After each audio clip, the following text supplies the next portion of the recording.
Hi, this is John at Dambest Racing Carburetor. Today I wanted to do a little video, maybe a little longer than a little video, on some of the parts that we have and some of the features that we have. I think get overlooked. Now that we've had the billet carburetor as a pretty large part of the performance world since 2002. And why has it happened in 2002? Well, actually, I was injured in a accident. I was on a bicycle. A car hit me head on while I was on a bicycle. And during the time that I was rehabbing, I was designing the main bodies and the carburetors, which started out with our 4150 series first. And each year thereafter, I migrated it to another series. And its performances have just been amazing. We still have people running the original square body carburetors, setting records and winning races. One of my favorites. For those things, probably 14-year-old in Calvin Hill still runs them on his eye-altered automatic, setting records and winning races.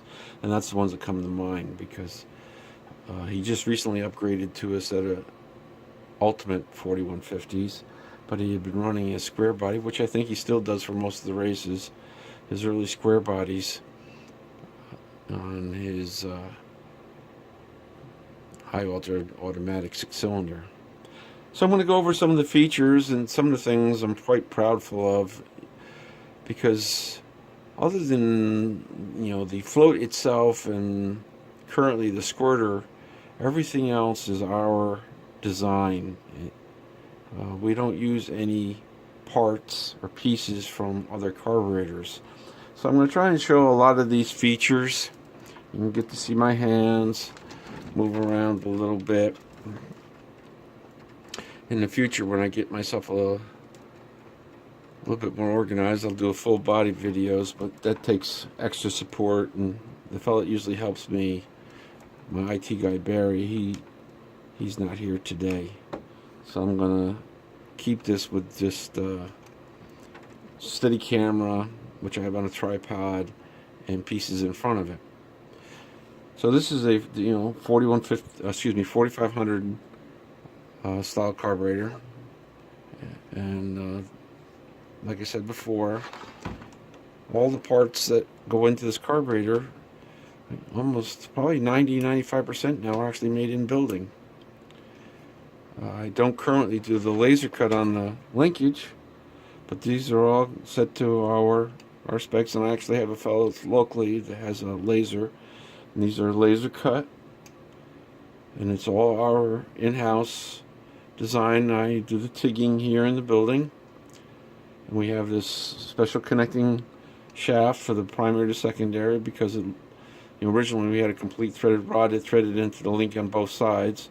Some people didn't like that, so okay, we upgraded that. We try to listen to the customer and the customer complaints, even though these are original design carburetors, and even the things like the gaskets have to go through an evolution and stuff. Every time we come up with a brand new carburetor, we have to come up with a complete line of parts and pieces and throttle shafts and linkage.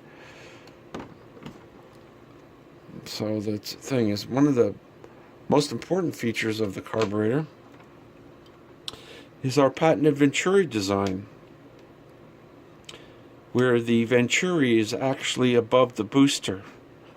And when you look at these pictures versus a Holley design or any other design other than our own, the air has the opportunity to go around the booster to some degree. But when you place the Venturi above the booster like we have here, the air must go over the booster, and that adds about 30% signal. Now, I do notice that the new billet bodies that they're trying, because they can't copy our designs, but they're trying to do the best they can with the old technology. They're pretty, so that they make them billet, so now they're prettier than the cast carburetors, but they're still relegated to using the old Venturi below booster design. And there's so many additional features here that I wanted to point out today in the manufacture of the carburetor. We use a base plate system. And so we have a hat, main body, and base plate. And we use the same kind of system throughout all of our carburetor body designs. And this is the secondary side of the carburetor. And once again, it's a laser cut bracket. And the linkage and stuff works awesomely smooth. And roller bearings. I don't know if you can see the roller bearings. I'll try to turn it in here so you can see the roller bearings over here. We use roller bearings. Currently in a brand new, I'm going to get that here and put it in the picture as well. Our split carburetors, we call them splits. Somebody says, well, they're not splits anymore, and he was right. We'll have to come up with a new name. It was on Facebook the other day. He says, well, they're not really splits. You know, you're right. That's what we call them. That's what people have been calling them. Now we just call them really big two barrels. So I put that back, and I thought that was funny. So these are the 4-500 center to center. And for right now, we're still going to call them splits. And this is its even bigger brother, the 4-900 center to center split. And if you put the two together, close together, you can see that the enlarged center to center distance between the 4-900 and the 4-500. So what we're seeing is all things to lead to performance. We want to try to see what the on-track tuning and problems are. And our carburetors work so awesomely that the fuel distribution has really been evened out quite a bit. But still, in these very large motors, 4-900 and above, the plenums get so large that having the carburetors center to center improving helps with the fuel distribution. So that's why we upped it up to the 4-900s and the 4-500s, just so we can continually improve. And that depends on the intake port runner spacing. You may have a 4-900 or 5-300 bore, but with the certain manifolds and port spacing, that they actually will come up to the head, the plenum, and be a little bit smaller. So we're favoring doing. I'll get a spacer here real quick. Let me do that.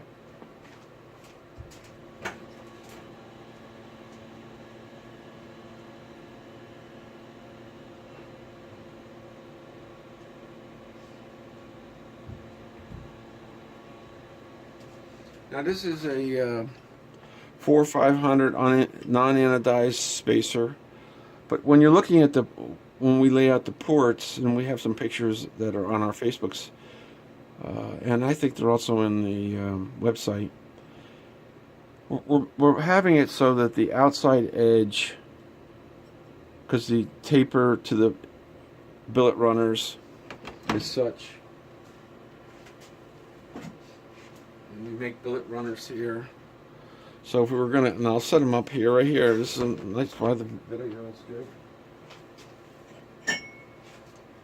These happen to be a pair of Pro Stock billet runners.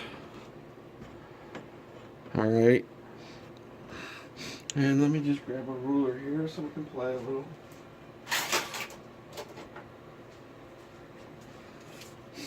So if the runners are close, I'm just going to make these using a ruler by eye.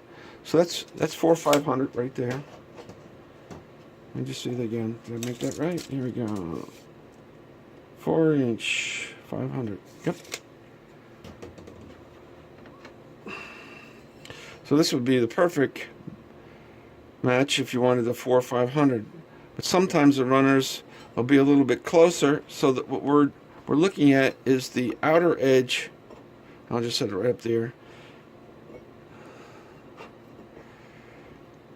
The outer edge of the shear plate going to the outer edge of the runner, because a lot of times the plenums get bigger.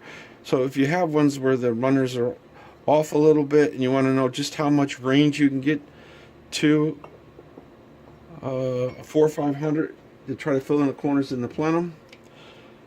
And I'm just going to take a quick look. Obviously this is not something where the center to center on the runners is around 4-inch, just slightly above 4-inch, which some of the I forget what they're, spread port are a little bit closer. They're not symmetrical, but the ports are a little bit closer, and you'll get those kinds of measurements in there. The other thing I want to spend a moment have you see is the shear plates, the different styles of shear plates that we offer. Here's a conventional shear, and you can see that we use a step shear. One of my patents is in fuel emulsion. I have 6 patents. I want to make sure people understand that our carburetors are separated by the technology that are in them. I've gone through the trouble to invest in patents to try to build a wall, a legal wall between what we're doing and the other people are doing. So they just can't keep telling you. I don't even know somebody else outside of one manufacturer building billet housings that use the old technology. And like I say, I don't know of anybody, but I can certainly be corrected. Then everybody else is reselling it. So a lot of those shiny housings you're seeing are all made by one person, and everybody else is repackaging them. Same thing that was happening with the Holley housings, the cast housings. Holley produced the housings, and everybody else did their little modification to it. So we wanted to separate ourselves from the entire bunch. So I designed my own parts. Patented the technology to separate what we're doing from the other people are doing, and to have some sort of legal basis for it. Here is what we use for cast manifolds. The outside perimeter here, so it goes on a cast manifold, 4500 style, and then open plenum. So we have a conventional plenum style shear plate, and we have for cast manifold shear plates, so you get the same performance advantages of a conventional shear plate. And like I say, this is the unanodized version for the 4500s. That's what this one is. And we try to make everything as light as possible. I'll just set that right there for a moment. So we take the little extra energy in machining it to take as much weight off of any of the parts we can. Let me turn around so you can see that. So when it goes on there, we've removed as much weight from the shear plate as possible. We've also changed the end I was just looking at as I was spinning it around here for the bracket, for the throttle bracket on the splits to come over and open full throttle here. So we changed the bolt spacing just a tiny bit so there would be no interference between the bolts and the throttle brackets.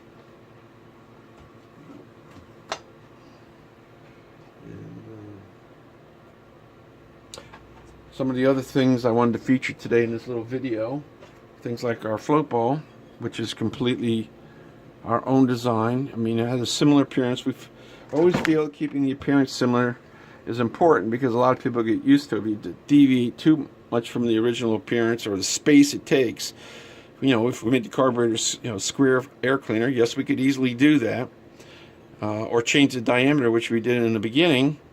Then people have a problem using their pre-existing parts. So in the float bowl, but part of the thing we didn't like with the original one was the size of the fittings interfered with simply getting the screws in and out, or if you wanted to take your fuel lines off. It's just the tiniest little things, but having the bolts and the fittings and stuff for guys that work on it regularly was a problem. So we went down to the 3/4 inch 16 thread. I changed the angle so that there'd be no interference problem between the bolts. Some of these features are only noticed when you're doing it a lot and you're not being annoyed. Then one of the most important features is the 360 degrees fuel delivery to the needle and seat. Same thing, which is on the bottom, which is a little harder to see in this one. I'm going to grab you one that's not machined yet, anodized yet.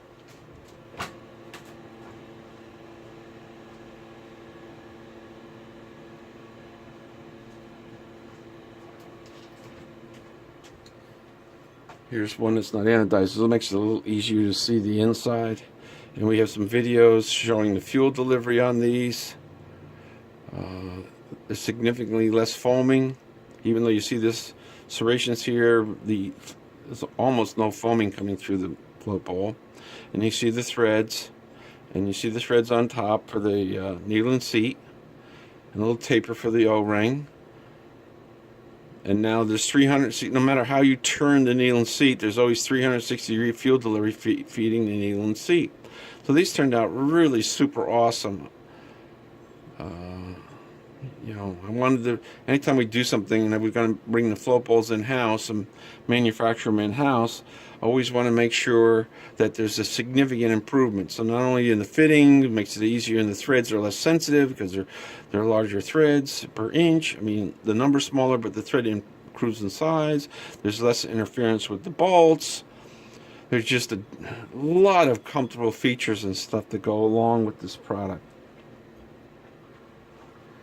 The other thing is our metering blocks. We make a full line of metering blocks. There's, you know, an options which can be changed regularly.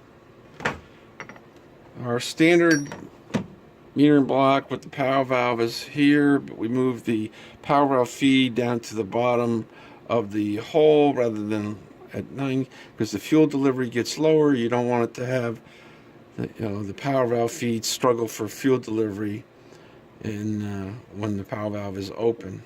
And it's traditional right now to have 5 of the emulsion channels.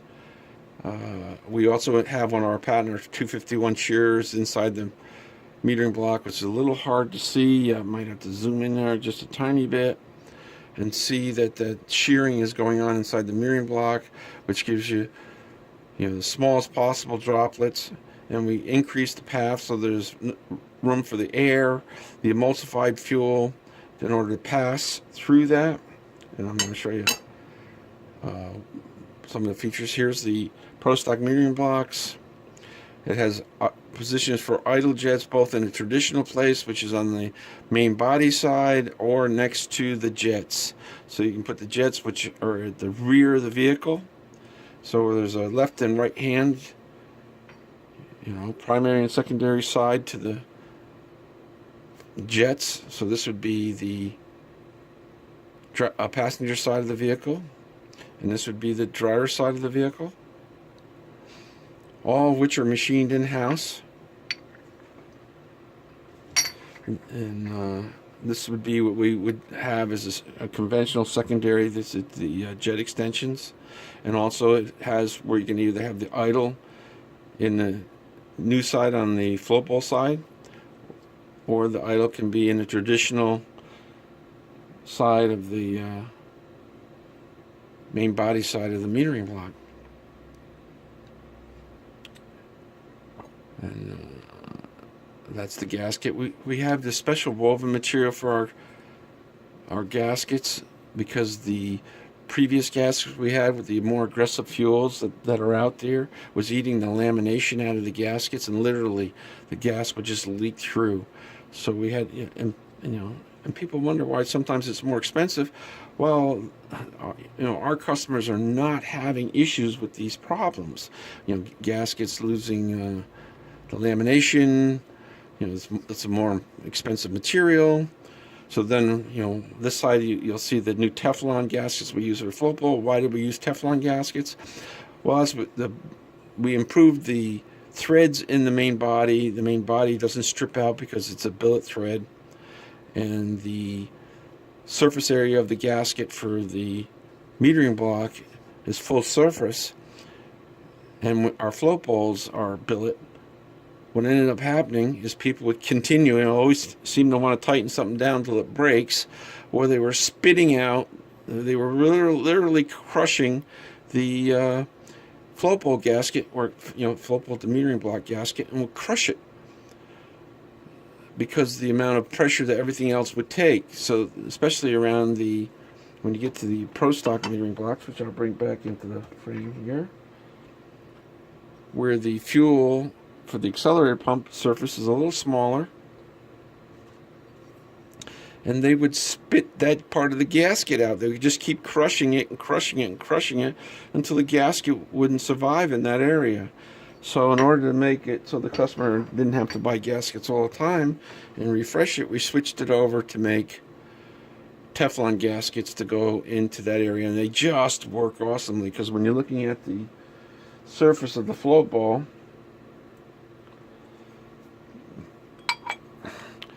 being completely flat, and the surface of the metering block being completely flat, when they put that in there, it just resists being crushed. So guess what? They just moved the crushing point to a different place. Now it's the Teflon gasket that's under the screw that gets crushed out. So it's a never-ending battle. You improve one thing and people will find something else. They just keep tightening it down. Sooner or later they're going to be using a 6-foot torque wrench, and 400 foot-pounds of torque to torque down the flow pole screws just because it'll take it. So it's kind of a funny, thing that I have to consider each time to make it so when it's out in service that it just keeps lasting and lasting. But this is the kind of things that I have to think about when I see customers or I'm out in the field helping customers and see what kind of things that are failing. So that's just a funny deal. Now, one of the things I wanted to show that people don't realize that is a huge advantage to our products. This is our airfoil booster, which is the most advanced booster in the market today. I don't see anybody having anything near this technology, where we use airfoil technology, our stainless steel laser welded banjo. They just aren't willing to spend the money that it takes to build this kind of quality. And one of the reasons why not only does it have a greater draw on it than anything currently has out there, but the ID is 250. This is the standard ID of this is a Holley 4500 banjo, and it happens to have one of our shear boosters in it, but I'm not trying to point that out at the moment. But this is what they have for the ID. That goes through a 140 fuel hole. Now some guys will bore it out a little bit, but that's the difference. I don't care what you do in the metering block or how big a jet you put in a darn thing. You're limited by the amount of fuel that's able to go through that and the passage in the banjo. Well, we have a huge passage behind this, which is machined into the this is a 2-piece aluminum insert which goes through the banjo, and then it's epoxied together so that it gives the optimum amount of fuel delivery and not impeding it. So I don't care if somebody said, I have a lot of booster signals. Now, well, I don't care what the booster signal is. It's how much fluid are you drawing through the booster, how much resistance to the fluid part. So we're increasing the signal over the booster by the Venturi, and we're decreasing the amount of resistance from the jet all the way through into the metering block. And then we move the jets to the rear of the metering block so that they don't get uncovered when the cars are going through high G's. Well, that was a little problem in the beginning. We had some vehicles in Mountain Motor Pro Stock. There's one of our friend customers that had some of the original stuff, and we didn't realize it. At 3.5 G's, they would neutralize the floats. The floats became non-functional. It's just like having it like carburetor sitting on its side. Well, that would cause the engines to flood. We didn't quite pick it up at first because the improvement to the metering block and everything else and all the places we put it had been so substantial. We didn't realize at 3.5 G's, the car had the ability to move quicker now in the first 10 or 12 feet, that it would flood itself in the next 15 to 20 feet because the G's were so high that the floats would neutralize and just flood the thing, and it could draw fuel because everything was more sensitive. So we go through learning curves. Now we have a programmable regulator, so we can lower the fuel pressure, make the fuel pressure low enough that you're only getting the fuel delivery that the engine would have, and as if it had no floats in it. So that you go into the website, you look for the programmable regulator controller, and we resolve that problem.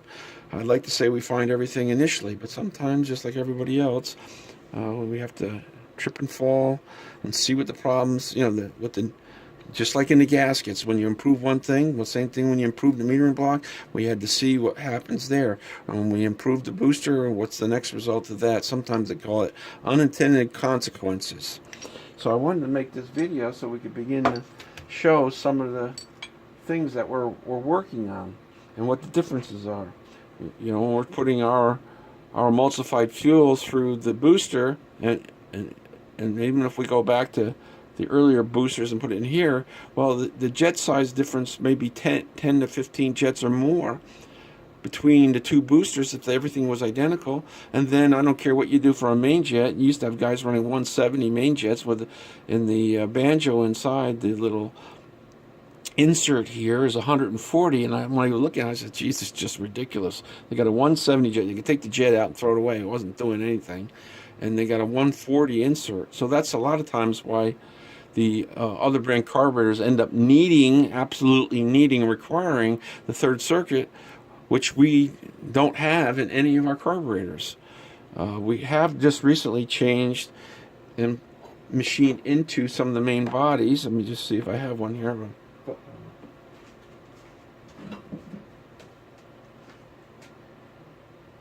Yep. Here we go. Because I found in some of the engines with the cams got big, where they were idling off the third circuit. That was the thing, you know, the tube sticking out. So now some of our newest ones in the larger bore diameters, I put we put a tube in it for the idle, because then when your blades are just opening, it'll increase the draw, because a lot of these engines, these big displacement engines, have very, very poor vacuum in an idle, so they need the airspeed over the little tube in order to create a little bit more pressure differential to draw the fuel and sort out the idle a little bit. So we're always upgrading and modifying. Here we take the weight out. You don't see it from the bottom, but we take weight out of the carburetor base plates and try to improve them. Once again, this is the bearing. What we do on the new splits is we're going to Teflon bushings. Oh man, I'm in love with those. We may even change over time from the roller bearing in our current base plate assemblies. Here's the primary secondary roller bearings, and go to Teflon bushings, because they just are so smooth in the splits. One of the newest, and a lot of the other carburetors may come with it, but because we don't offer a power valve on our standard 4500 and bigger, but one of our new options now is the machine housing. It's an option, it's not standard, for the power valve channel. So if you order it and you option up to put a power valve in it, we will do that. I got it all set up with its own program. And this is a 350 with airfoil boosters, and this is in a truck pull. And the fellow that orders a lot of these, he prefers the power valve because the 350 is a lot of throttle to deal with when it's in transient, to put the power valves in it. So he has great success with that. So now we've made it standard. I used to have to do them individually on the Bridgeport, but I went ahead and wrote programs and made fixtures so I can just stick it in the CNC and hit a button. So I hope you enjoyed this little quick video about our different parts. If you'd like any particular parts featured in another video, please let me know. And I hope you're having a great day. Talk soon. Bye.